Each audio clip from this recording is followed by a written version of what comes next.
ಅರಕಲಗೂಡು ತಾಲೂಕು ಬಿಮ್ಮತಿ ಗ್ರಾಮದ ಹತ್ತಿರ ಇರುವ ಕ್ರಷರಿಂದ ಬರುವ ಧೂಳು ಹಾಗೂ ಬ್ಲಾಸ್ಟ್ ಮಾಡಿದಾಗ ಆಗುವ ಶಬ್ದ ಮಾಲಿನ್ಯದಿಂದ ಮನೆ ಗೋಡೆಗಳು ಡ್ಯಾಮೇಜ್ ಆಗಿವೆ. ಜಕ್ಕಹಳ್ಳಿ ಗ್ರಾಮದ ಮನೆ ಮೇಲೆ ಬಿಳಿಯ ಧೂಳುಗಳ ರಾಶಿಯಾಗಿದೆ. ಕ್ರಷರಿಂದ ಬರುವ ಧೂಳಿನಿಂದ ವಾಸ ಮಾಡಲು ಆಗದ ಪರಿಸ್ಥಿತಿ ಬಂದಿದೆ. ಇದರಿಂದ ಗ್ರಾಮಸ್ಥರು ರೋಸಿ ಹೋಗಿದ್ದಾರೆ.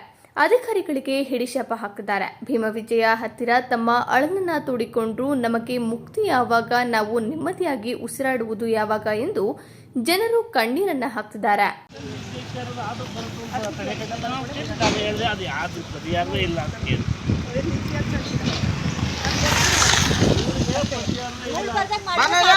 ಹೇಳಿ ಮಾತಾಡಿ ಅಕ್ಕ. ಪ್ರೆಸರ್ ನಿಲ್ಸಿ ಅಂತ ನಾವೇನು ಹೇಳ್ತಾ ಇಲ್ಲ, ಮಾಡ್ತಾ ಇಲ್ಲ. ಧೂಳು ಬರ್ದಂಗೆ ಒಟ್ಟಿನಲ್ಲಿ ಧೂಳು ಬ್ಲಾಸ್ಟ್ ಅಷ್ಟೇ ಹೇಳು. ಬ್ಲಾಸ್ಟ್ ಮಾಡಿದವರು ಅದು ಆಗಿಲ್ಲ, ನಮಗೆ ತಡಿಯಕ್ಕೆ ಆಯ್ತಿಲ್ಲ. ಬ್ಲಾಸ್ಟ್ 15 ಅಡಿ ಬೋರಲ್ಲಿ ಕೊರಿತಲ್ಲ ಆ ಥರ ಕೊರೆದು ಬ್ಲಾಸ್ಟ್ ಮಾಡೋದು. ಈಗ ಬ್ಲಾಸ್ಟ್ ಆದಾಗ ನಿಮ್ಗೆ ಯಾವ ರೀತಿ ಸಮಸ್ಯೆ ಆಯ್ತಾ? ಅದೇ ಮನೆ ಬಿದ್ದು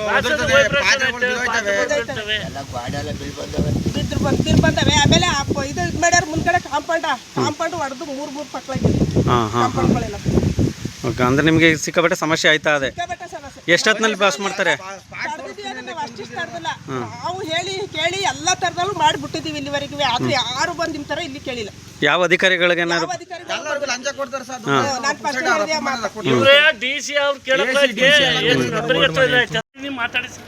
ರೋಡಲ್ಲಿ ಇಲ್ಲಿ ನಮ್ಗೆ ಜಮೀನು ಇರೋದು ಆಯ್ತಾ. ಜಮೀನು ಇಲ್ಲಿಂದ ಡೈರೆಕ್ಟ್ ಡೈರಿಗೆ ಹೋಗ್ಬೇಕು.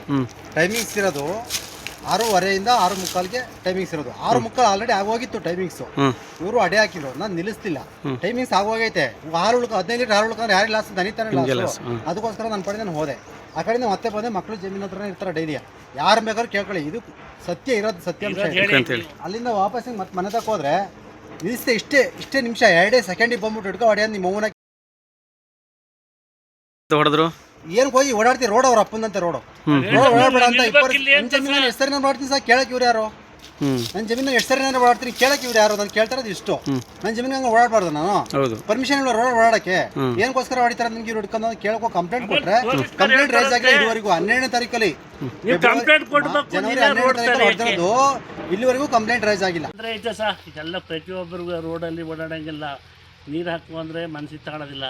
ಆಮೇಲೆ ಪ್ರೆಸರ್ ಧೂಳು ಅಂತ ಫೋನ್ ಮಾಡಿದಾಗ ಒಂಚೂರು ತಪ್ಪಳಿಸ್ತಾರೆ. ನಾನೇ ಫೋನ್ ಮಾಡೋದು ಓನರ್ಗೆ, ನೋಡಿ ಬರೋ ಹೊಲ್ತಕ್ಕೆ ಬಾ ಅಂತೀನಿ. ಹೊಲ್ತಕ್ಕೆ ಬಂದು ನೋಡು ಅಂದಾಗ ಅಲ್ಲಿ ಅಥವಾ ನಿಮ್ಮ ಆಗ ಒಂದು ಗಂಟೆ ಸಾಮಾನು ಆಯ್ತದೆ. ಮತ್ತಿನ ಅರ್ಧ ಗಂಟೆ ಬಿಟ್ಟರೆ ಅದೇ ಹಣ ಬರೋ. ಆಮೇಲೆ ತೆಂಗಿನ ಗಿಡ ಬೂದ್ಗಾಯಿ, ಈ ಕಡೆ ನೀರು ಹೊಡ್ಕೊರಿ, ಈ ಕಡೆಯಿಂದ ಬೂದ್ಗಾಯ್ತವೆ ಗಿಡಗಳು. ಆ ಪಕ್ಕದಲ್ಲಿ ಹಾಕೊಂಡು ತಾಜೆ ಬಿದ್ದು ನೋಡಿ ಹೆಂಗೆ ಕಾಣ್ತವೆ ನಿಮಗೂ ನೋಡಿ. ಇಲ್ಲಿಗೆ ಧೂಳು ನೋಡಿ. ನಾವು ಅಲ್ಲಿ ದನ ಕಟ್ಟಾಕಿದ್ರೆ ಅದು ಮೇವು ಮೇಯ್ತಾವ. ಅವಂದೇ ಅಡಿಕೆ ಗಿಡ ನೋಡಿ ದನ ಹೊಲ್ದ ಬದ್ನಲ್ಲಿ ಮೇಯಕ್ಕೆ ಹಾಕಲ್ಲ. ದನ ಬದ್ನಲ್ಲಿ ಮೇಯಂಗೆಲ್ಲ ಬಿಡಿ. ಈಗ ಜೋಳ ಹೋದ್ರೆ ತಿನ್ಕದ ತಿಂದರೆ ಮುಚ್ಕತ್ತಾವೆ. ಇದು ಯಾವ ದೇವಸ್ಥಾನ? ಇದು ಗ್ರಾಮ ದೇವತೆ ನೋಡಿ. ದೇವಸ್ಥಾನ ತುಂಬ ಧೂಳು. ಪೂಜೆ ಮಾಡಕ್ಕೆ ಬಂದರೆ ಬರೀ ನೋಡಿ, ಬರೀ ಎಷ್ಟೋ 1 ಕಿಲೋಮೀಟ್ರ್ ದೂರ ಇಲ್ಲ, ಬರೀ ಒಂದು ಅರ್ಧ ಕಿಲೋಮೀಟ್ರ್ ಐತೆ. ಅಂತ ಅರ್ಧ ಕಿಲೋಮೀಟ್ರ್ ಅಲ್ಲ, 200 ಮೀಟ್ರ್ ಅಷ್ಟೇ. ಎಂಥದ ಕರೆಕ್ಟ್ 200 ಕಿಲೋಮೀಟ್ರ್. ಅವ್ರಿಗೆ ಗೊತ್ತಾಯ್ತು 200 ಮೀಟ್ರ್ ಅಂದ್ರೆ 1/4 ಕಿಲೋಮೀಟ್ರು. ಬರೀ ಧೂಳೆ. ಬರೀ ಪೊಲೀಸರು ಸರ್ ನೋಡಿ, ಇದು ಜಮೀನು ನಮಗೆ ವೇಸ್ಟು. ಈಗ ಯಾವುದು ನಮಗೆ ಅನ್ಯಾಯ ಆಗೋದು, ಏನೇ ಬೆಳೆ ಮಾಡಿದ್ರು ನಮಗೆ 1 ರೂಪಾಯಿ ಸಿಗ್ತಾ ಇಲ್ಲ.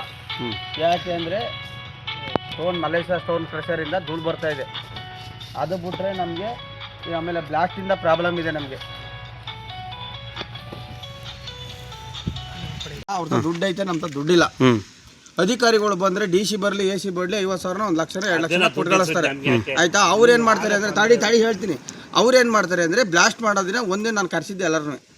ಕರೆಸಿದಾಗ ಏನು ಮಾಡಿದರು ಅಂದರೆ ಬೆಳಗ್ಗೆ ಬ್ಲಾಸ್ಟ್ ಮಾಡ್ಸೋಣ ನೋಡೋಣ ಸೌಂಡ್ ಬರಲ್ಲ ಅಂತ. ಆಗೇನು ಮಾಡಿದ್ರು, ಕಮ್ಮಿ ಉಪ್ಪು ತುಂಬಿ ನಿಧಾನ ಮಾಡಿದರು. ಅದೇನಾಯಿತು, ಬ್ಲಾಸ್ಟ್ ಕಮ್ಮಿ ಆಯಿತು. ರಾತ್ರಿ ಮೊನ್ನೆ ಕಲ್ಲೆಲ್ಲ ಬಿದ್ದಿರೋದು, ಇದು ತೋಟದಲ್ಲೆಲ್ಲ ಬಿದ್ದಾವೆ. ಬನ್ನಿ ಸ್ಪಾಟ್ ತೋರಿಸ್ತೀನಿ. ಕಲ್ಲು ಅದು ಫೋಟೋ ತಗೊಳ್ಳಿ.